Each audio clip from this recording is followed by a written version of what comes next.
We're not taught how to pause.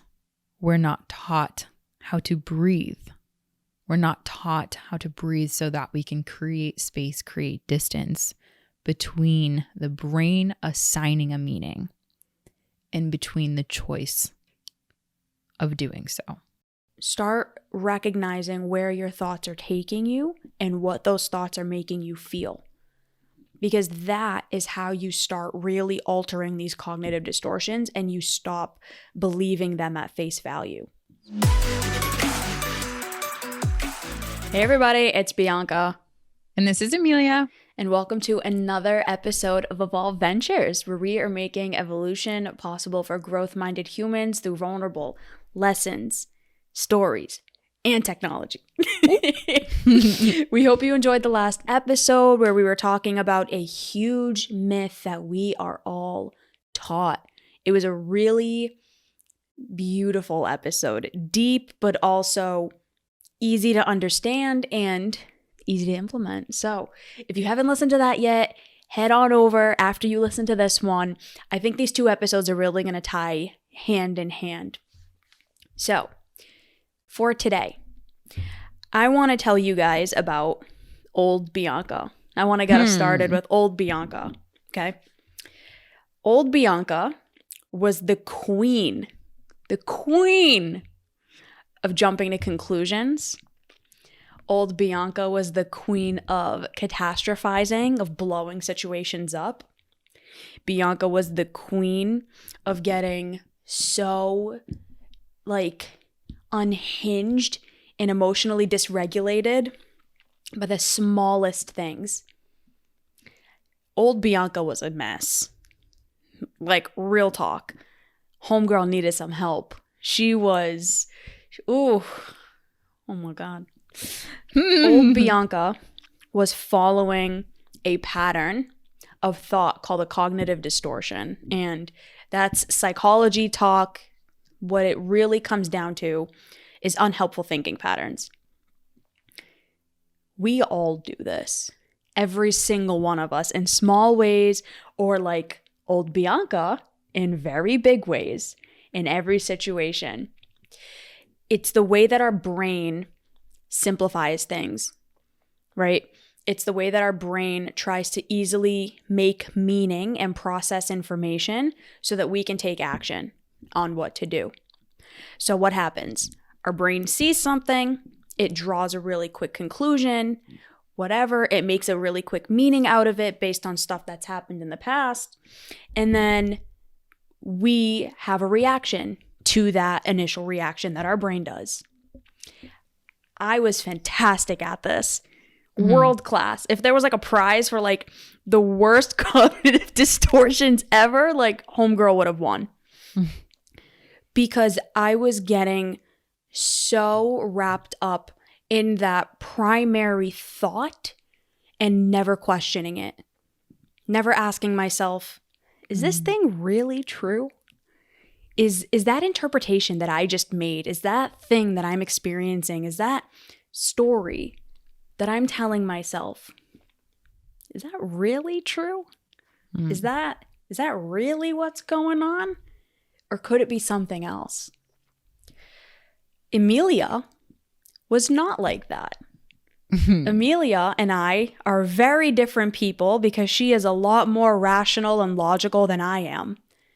But I'm better at it now. I just want to highlight that. I'm better at it now. But it took a lot of practice. Emilia was inherently that, and then because of that, she cultivated that even more. So what I really want all of you to take away from this episode today, this isn't going to be an episode that dives really deep into how do you recognize them and how do you work through them? Because in all honesty, I don't think you can do that in a single episode, but we have a bunch of different episodes that dive into that, and I'm certain we will create more. And we talk about those in Out of the Mud and some of the other events that we do. But what I want to help you all do today is to start recognizing what you are doing. This episode is to really help you start recognizing the patterns that you are probably following that are causing you to have the types of emotions and the types of experiences that you're having. So that is my intention today. As someone who had this inherently and have helped other people really work through this, what have you noticed with people when it comes to this? Like, what have you noticed as like the thing keeping people stuck from recognizing these or seeing them? Or why do we make the crazy assumptions that we make with the situations that we're in?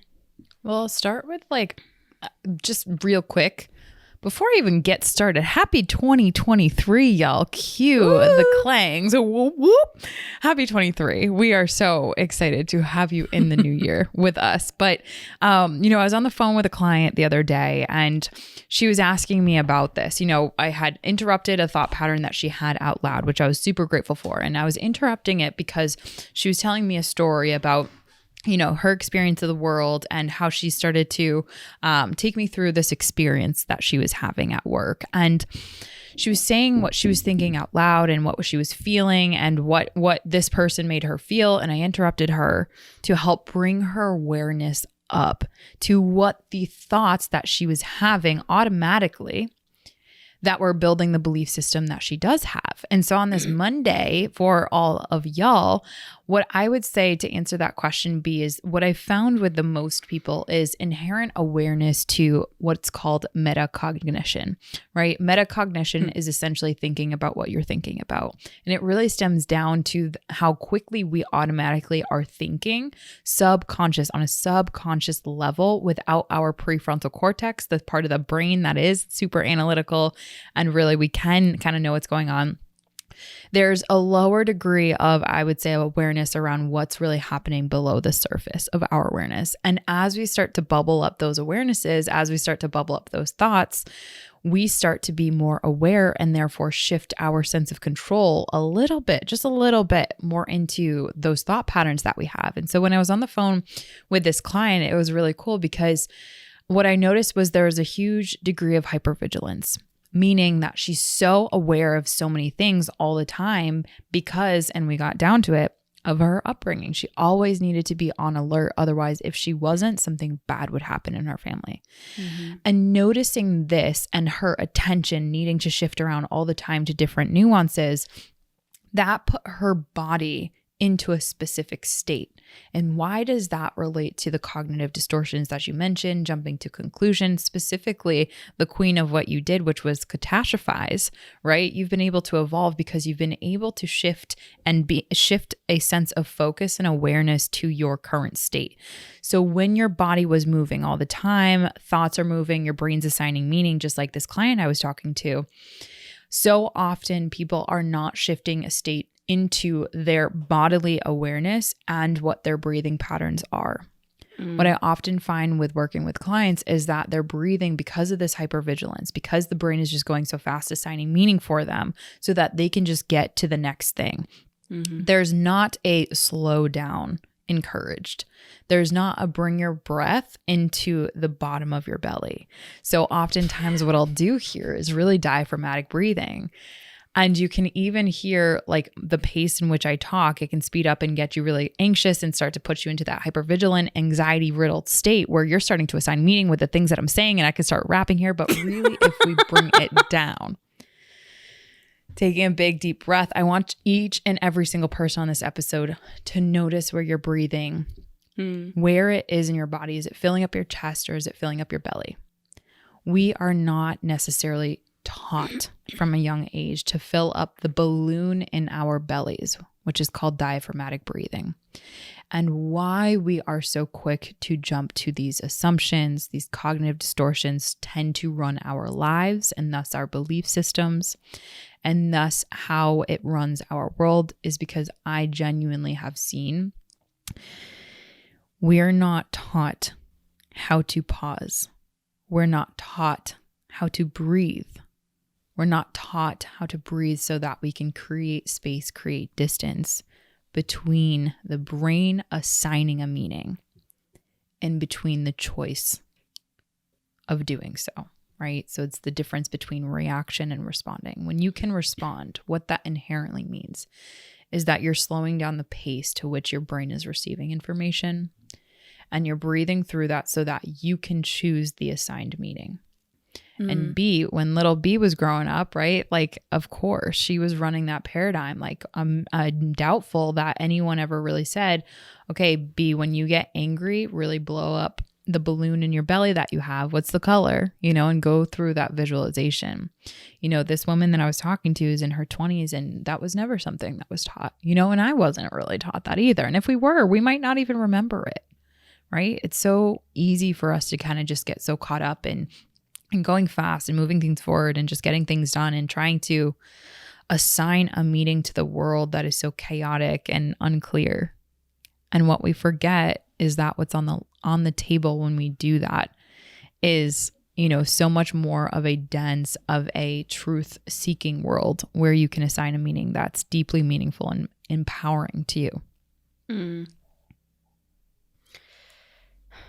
A lot of the meanings that we give to situations, these cognitive distortions that we have, they come from experiences that we've had in the past. So something will happen, it'll cause something else to happen, and our brain quickly takes in that data, creates a meaning, and then it sticks. So when you see that thing again, or anything that looks remotely similar to it, your brain is going, oh, we've seen this before. This means this. Yeah. So let's react this way. And a lot of the cognitive distortions that we have really come from that. So to Emilia's point, and in wrapping this up, the greatest thing that you can do to get started on recognizing these cognitive distortions that are hurting you more than you know is start to recognize where your mind is taking you. Not the meaning you give to the thing, but so like not latching on to the meaning you give the thing, but notice what is the meaning you're giving to it. And is it actually true in this situation? So to Emilia's point, metacognition, really start to pay attention to where your mind is taking you, because we are so easy, or we are so ready to just jump onto what our mind is telling us and believe it without questioning it. And that's what gets us hurt. So start recognizing where your thoughts are taking you and what those thoughts are making you feel, because that is how you start really altering these cognitive distortions and you stop believing them at face value. To add really quick onto that, if you feel like that's going to be hard for you, I would encourage you to start even at a smaller baby step, which is notice where your breath is taking you. Is it in your upper chest? And you can just simply feel this at any point in the day. You can put your hand over your heart area or your chest, and you can have one on your belly. We do this in our team calls every now and then too, and we just breathe. If your breath is up here in your chest, you know that that's where your thoughts, it's going to be a lot harder for your thoughts to recognize them, because they're just going. They're hammering out meanings for you before you even have a chance to interrupt them, right? And you can slowly shift that focus down into your belly, breathe through your belly, and then start to notice those thoughts. That's something that I found to be a really good baby step, even before you get to that point. So beautiful. But yeah, be on it. Body awareness, thought awareness, mind awareness, all the things. You're becoming aware this year in 2023, my friends. Exponential growth we're headed for. Hell yeah. Episode suggestion? So my episode suggestion for every one of our beautiful listeners would be 130, episode 133, tips to understand and handle your emotions. 18, how your thoughts are screwing you. Skirt. All right. Thank you so much, everyone. Sorry, Em, I just cut you off. You're good. I'm like, we hope you enjoyed this episode, and we will see you next time. Bye. Bye, everyone.